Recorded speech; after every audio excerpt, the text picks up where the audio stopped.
Welcome to an extraordinary episode of Rebellion's educational series. We're finally able to conquer evolutionary computing with two gigantic minds in the field. So glad to have you guys on today. Thank you so much.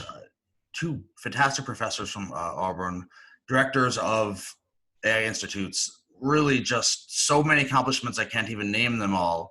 I couldn't be more honored to have you two on. Thank you so much. Great to be on your show. So please tell, what is evolutionary computing? I know so little about it, it's embarrassing. Well, evolutionary computing is kind of a niche field, I would say, within AI, but it's been around quite a bit. The origins lie in Germany in the 1960s as a technique called evolutionary strategies, and here in the US, University of Michigan, John Holland came up with something called genetic algorithms that some of your listeners may have heard of. All of these are examples of evolutionary algorithms, and around in the late 80s, early 90s, the different subfields, if you will, discovered that they were all part of this really unified paradigm of evolutionary computing. And the idea is there as follows. If you have a real-world problem you're trying to solve that is really complicated, and there's no known algorithm to solve it well, and if it's too hard to use classical mathematics to come up with an optimal solution, what do you do? And so computer science has for a couple of decades now been inspired by nature to take techniques that you can see in, for instance, biology and evolution working, and using that to kind of inspire algorithms that hopefully leverage some of the same techniques. And so evolutionary computing basically takes the ideas of neo-Darwinism, genetics, like Mendelian genetics, population theory, all these kind of theories from biology, and uses that to build an algorithm to find good, not necessarily optimal, but hopefully near optimal solutions to really complex real problems where no other solutions exist. So that's kind of in a nutshell what they are. If you're interested, I can go further into the technical side, but that's kind of a really high level. Wow, no, that's, well, first let's, I guess, give a real world example for our viewers. Something that, are we talking about the potential, attendance of an airport over a 50-year span? I mean, are we talking about the potential energy emissions of a city over a 100-year span? What type of problems are we really looking at here? Yeah, hey, so Alex, maybe, and Daniel, maybe I can give an example of the problems that you can use genetic algorithms or genetic-based optimization to solve. And it's fascinating how genetic optimization and genetic algorithms that were inspired by one of the more minuscule things in nature, like DNA and evolution and the change in DNA sequence and genes, found an applications to trajectory design and space exploration. So dealing with maybe one of the largest things, or dealing with the infinite that the universe is. And in fact, one of the problems in trajectory design, space mission design, which is a bit of where my background is in finding the sequence of flybys to achieve a certain destination or a certain location in the solar system. So how did NASA budget for their missions back in the 1960s? Was that even possible? I mean, it seems like such a joke to do. Sorry that since you bring it up, I have to ask. So I guess what flybys helped NASA with, even back in the days, is to achieve locations in the solar system that was not affordable with the current rockets or with the current mission costs. So flybys, which is basically swinging around the planets to leverage their gravitational fields, help you to reach further in the solar systems. But finding the right sequence, it's very difficult, and it was something that was not solvable easily with traditional optimization schemes that were based on calculus of variation. So, and genetic algorithms played a big role. That was one of the reasons I did not like Star Trek 4 when they used the the Earth, the sun to catapult around. That was so far-fetched.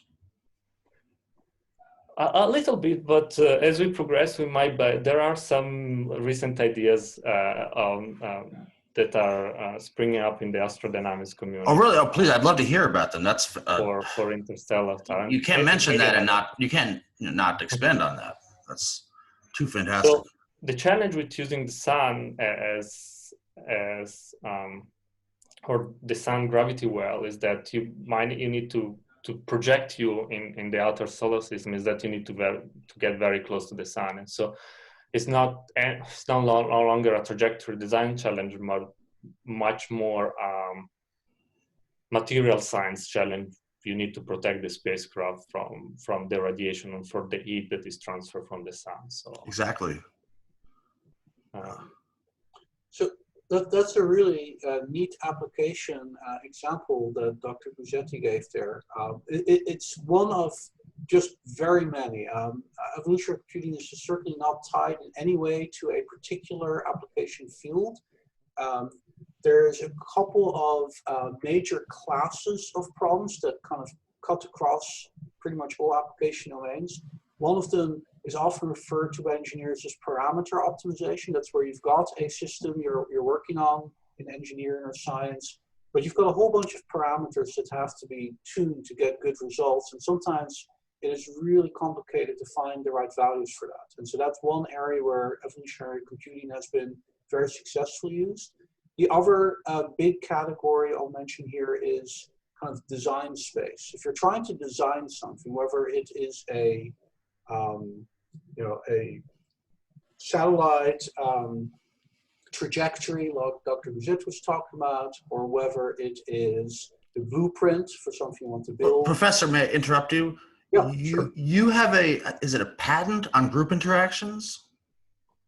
I have a patent on trying to use. So I've got to ask you, have you been looking at the spread of COVID? Do you think that we can really start estimating how COVID will spread with AI, or do you think that's not really possible? Do you think that's something that's kind of more far-fetched?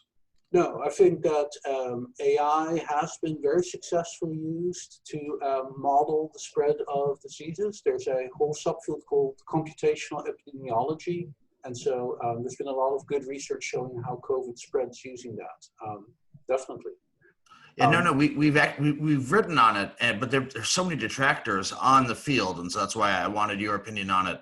My friend John Bernstein from Harvard Medical School he's one of the more well-known individuals in the field, and I've been a big pusher of his work, obviously. So it's interesting you mentioned this. AI is no magic bullet, right? It's just, yeah. With AI, basically, there's kind of two big parts you have to get right.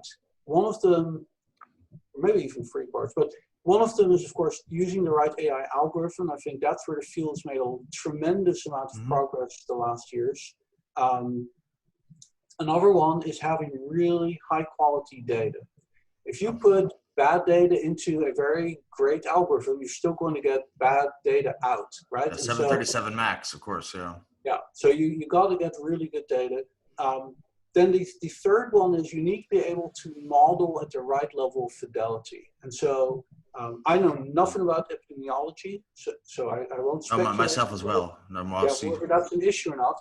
But I can say that if it is necessary to do very high level fidelity in order to get reliable predictions, then we may not yet have the computational capacity to do that, even with the best of AI. I don't know whether that's the case or not, but that could be. So you have to get really all three of those things right in order to do good predictions. So have you looked at mapping the cost of going to Mars? Is that something you've explored, or maybe any colleagues of yours have explored? Not me, Davide? It's not something I've explored personally, but yes, I believe there are colleagues of mine or people in the astrodynamics and space mission design community as apply these algorithm to engineeristic models of space mission that also include the cost of going to Mars and perhaps. And the nice thing about these genetic algorithms is that you can have discrete variables or variables that are classified into discrete beings, which is not something that you can traditionally optimize with calculus or easily optimize with calculus of variation. So you could have a problem where, okay, let's say I want to go to Mars with this rocket or with this using this engine, or I want to go to Mars using this other engine, and this engine costs this amount, and this other engine costs this other amount, and they both fly on different trajectory. With genetic algorithms, you can bring the entire problem together, and you can optimize also these discrete design choices, which could include the cost of a mission to Mars. That is so cool. Yeah, that's a great example. So that's there's a special subfield of evolutionary computing called multi-objective evolutionary computing that specifically tries to find these kind of optimal trade-offs between parameters that could be costs, performance, etc. Would this be used in like market economics, do you think? Would it translate there well? Yes, actually the idea of these trade-offs comes from an Italian economist called Vilfredo Pareto, and the fronts are called Pareto fronts, and they're the optimal trade-offs you can do in an economic market. Now, one issue is that it does assume rational players, and I think economics the last years has shown that a lot of players are not always rational, so you do have to take that into account. But yes, you can absolutely use this. And maybe I'll throw in one more tidbit for your listeners. Another interesting aspect we haven't discussed yet is a class of problems that are called adversarial. And so this is something you see more and more in the news lately, like adversarial artificial intelligence. So the idea that if you've got an adversary that is using AI against you and you're using AI, how does that work? So think of playing a game of chess, right? If you want to write AI to solve that optimization problem is a little bit harder because whatever move you make in order to be optimal, the environment is changing because your opponent is trying to do a move that counters your move. Yes. So think about trying to plan a mission to Mars. Oh, it's so different than normal. Yeah. Right? I like Bayesian, because it dealt networking because it dealt with a changing data set, but the idea of dealing with a data set that's reacting against you, I can't even wrap my head around that. Right, and so there's a specific kind of evolutionary algorithm. It's called a coevolutionary algorithm. And what it basically says is, okay, in that case, we're actually solving multiple optimization problems simultaneously. So let's say there's one, in the space thing, let's say that there's one attacker, one defender, if you will, of a space system. It could be multiple attackers, but we'll do this for simplicity. Then what you can say is, okay, how good a solution is no longer dependent solely on what I am representing as my solution, but also on what my opponent is doing. And so basically imagine that you have an arena and you throw the artificial intelligence defender and artificial intelligence attacker into the arena and say, okay, go fight it out. And then when the dust settles, you see who won, right? And by how much. And that tells you how good your solution is. Then you use machine learning to improve both of those solutions, both the attacker and defender, and then you throw them back into the arena. And you do this over and over. You basically get an artificial intelligence arms race, kind of like the Cold War, all the game theory for the nuclear weapon race between the US and Russia. And so at the end of that race, hopefully you find the worst attack your opponent can do and the best defense against that. So that's something that Dr. Guzzetti and I are trying to apply to the issue of space security. Wow. The idea that we can use evolutionary computing for space missions is so fascinating. You two have just been absolutely phenomenal guests today. I couldn't have enjoyed this anymore, and our viewers are going to love this as much as I did. I absolutely blown away. Two completely brilliant minds. I couldn't be more thankful to you both for coming on today and sharing your thoughts. This is going to be one of the best episodes we've ever had. So I thank you so much, professors. Thanks for having us. It was fun. Thank you very much, Sally.